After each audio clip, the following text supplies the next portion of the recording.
Hello friends, welcome to savage point. நான் உங்கள் ஏஸ்கே. So இப்போ ரீசெண்டாக மான்ஸ்டர்ஸ் ஃபேன்ஸ் எல்லாத்துக்கும் ஒரு ஹாப்பி நியூஸ் கிடச்சிருக்கு. அது என்னன்னா, காட்ஜிலா அண்ட் காங் அந்த பார்ட் 3 படத்துக்கான நிறைய அப்டேட்ஸ் வரிசையாக கிடச்சிட்டு இருக்கு. ஸோ இப்போ படம் வந்து பார்த்தீங்கன்னா அண்டர் ப்ரொடக்ஷனுக்குள்ளே போயிருச்சு அப்படின்னு சொல்கிறாங்க. படத்தோட ரிலீஸ் இயர் என்ன, ஸ்கிரிப்ட்லாம் என்ன மாதிரி போயிட்டு இருக்கு, அந்த ஸ்கிரிப்ட்லேருந்து கிடச்சிருக்கக்கூடிய லீக்ஸ் என்னென்ற பல விஷயங்கள், பல அப்டேட்ஸ் தொடர்ந்து வந்துகிட்டு இருக்கு. அதெல்லாம் என்னன்னு தான் இன்னைக்கு இந்த வீடியோ நம்ம பார்க்க போகிறோம். அதனால ஸ்கிப் பண்ணாமல் ஃபுல்லாக பாருங்கள். சரி வாங்க நம்ம வீடியோக்குள்ளே போகலாம்.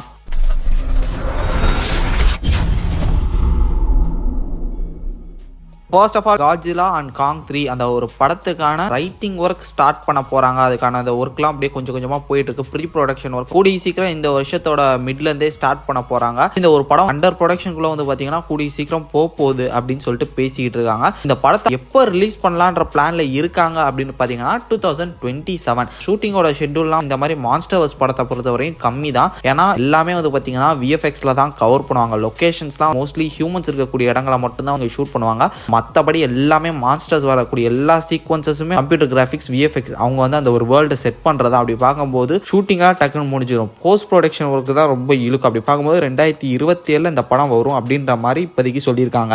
படத்துக்கான டேரக்டராக யார் வருவான்னு பார்த்தீங்கன்னா ஆடம் வின்கார்ட் வந்து வரல. ஸோ அவர் வந்து இந்த படத்துக்கு மறுபடியும் ரிட்டர்ன் ஆகலன்ற மாதிரியான ரூமர்ஸ்லாம் போயிட்டு இருக்கு. கிராண்ட் ஸ்பாச்சர் அப்படின்னு சொல்லக்கூடிய ஒரு புது டேரக்டர் தான் அவர் வரப்போறாரு. இவர் டோட்டலாகவே வந்து பார்த்தீங்கன்னா ஒரு 3 படம் தான் டேரக்ட் பண்ணியிருக்காரு. இது வரையும் 3 படங்களுமே பெரிய பிக் ஸ்கேல் படங்கள்லாம் இல்லை. அப்படி பார்க்கும்போது இந்த டைரக்டர் எப்படி ஹேண்டில் பண்ண போறாரு அப்படின்னு சொல்லக்கூடிய ஒரு பேச்சும் போயிட்டு இருக்கு. பட் கொஞ்சம் டார்க்கா நல்லா தான் எடுக்கிறாரு. ஸோ இவரோட டோன் என்ன மாதிரி இருக்குன்னு இப்போவே ஒரு சில கெஸிங்ஸ்லாம் போக ஆரம்பிச்சிச்சு. கொஞ்சம் டவுட்டா இருக்கு. பட் இருந்தாலும் இப்போ செட் பண்ணியிருக்க பட்ஜெட் படி 130 140 மில்லியன் டாலர்ஸ் வந்து பார்த்தீங்கன்னா அந்த படத்துக்கான பட்ஜெட்ன்ற மாதிரி சொல்றாங்க. ஓவராலா இப்போதைக்கு கிடைச்சிருக்கக்கூடிய சின்ன சின்ன அப்டேட்ஸ்லாம் வந்து பார்த்தீங்கன்னா ப்ரொடக்ஷன் சைடுன்றது இதுதான். இப்போ வந்து ஸ்டோரி சைடுக்குள்ள நீங்க போனீங்கன்னா நிறைய சொல்றாங்க. அதெல்லாம் என்னன்றதை பார்ப்போம். First of all, Godzilla and Kong இவங்க 2 பேரும் ஒரு ஃபைட் போட்டாங்க. தென் அதுக்கப்புறம் இப்போ ஒன்னாயிட்டாங்க. அவங்களுக்குள்ள ஒரு இருக்கு. ஸோ இந்த மாதிரி நான் மேலே பார்த்துக்கிறேன், நீ கீழே பார்த்துக்க, என்னோட இடத்துக்குள்ள நீ வராத, உன்னோட இடத்துக்குள்ள நான் வரமாட்டேன்ற ஒரு கான்ட்ராக்ட் மாதிரி அவங்களுக்குள்ளேயே ஒரு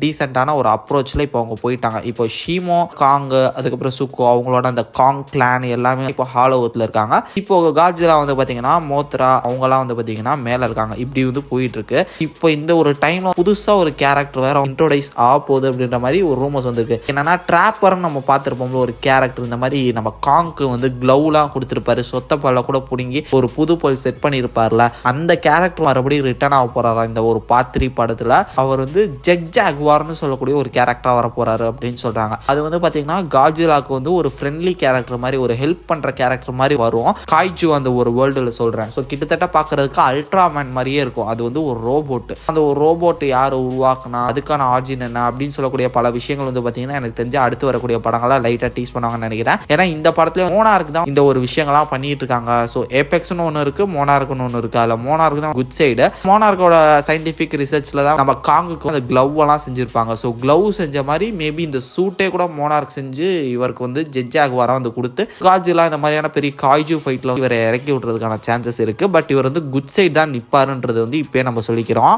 ஓகே ப்ரோ, இந்த படம் வந்து எதை ஃபோக்கஸ்டா போகும்? மேக்ஸிமம் சர்ஃபேஸ் வேர்ல்ட்ல இருக்கக்கூடிய விஷயத்தை நோக்கி போகுமா, இல்ல ஹாலோ எர்த்தை வச்சு போகுமா அப்படின்ற மாதிரி நீங்க கேட்டீங்கன்னா, ஆக்சுவலா காட்ஜிலா எக்ஸ் காங் தி நியூ எம்பயர் படம் கிட்டத்தட்ட பாதி படத்துக்கு மேல வந்து பாத்தீங்கன்னா ஹாலோ எர்த் தான். அதுக்கப்புறம் கொஞ்சம் சீக்வன்சஸ் தான், அந்த பேட்டில் மட்டும் தான் மேல வந்திருக்கும். பட் இதுல வந்து லிட்டரலி 60 to 70% ஹாலோ எர்த் தான் சொல்லப்பட்டிருக்கு. சர்ஃபேஸ் வேர்ல்ட்ன்றது ரொம்ப கம்மி அப்படின்னு சொல்லப்பட்டிருக்கு. அப்படி பார்க்கும்போது கண்டிப்பா விஎஃப்எக்ஸ் வந்து பயங்கரமா தான் இருந்தாகணும். ஏன்னா ஹாலோ எர்த் இன்னும் பல புது கிரியேச்சர்ஸை காட்டணும், லொகேஷன்ஸை காட்டணும், புது உலகம் மாதிரி இருக்குல்ல நமக்கு ஹாலோ எர்த். அப்படி பார்க்கும்போது கண்டிப்பா இந்த டைரக்டர் எப்படி ஹேண்டில் பண்ண போறாருன்னு தெரியல.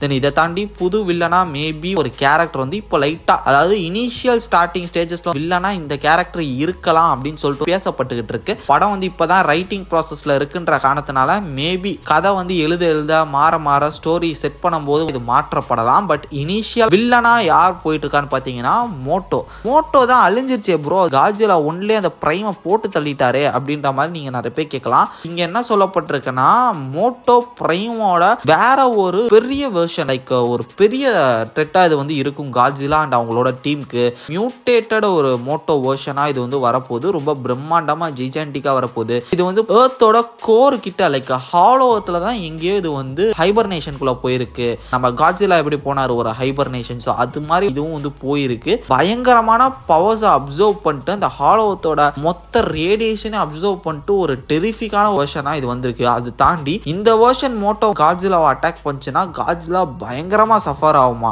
அதுக்காக காட்ஸிலா வந்து மறுபடியும் ஒரு பெரிய ஹைபர்னேஷனுக்குள்ள போகும் அப்படின்ற மாதிரி இப்போ இனிஷியல் ஸ்டேஜஸ்ல இது மாதிரியான விஷயங்கள்லாம் சோசியல் மீடியால பரவப்பட்டு இருக்கு. மோட்டோ தான் வரப்போறாரு அப்படின்ற மாதிரி சொல்றாங்க.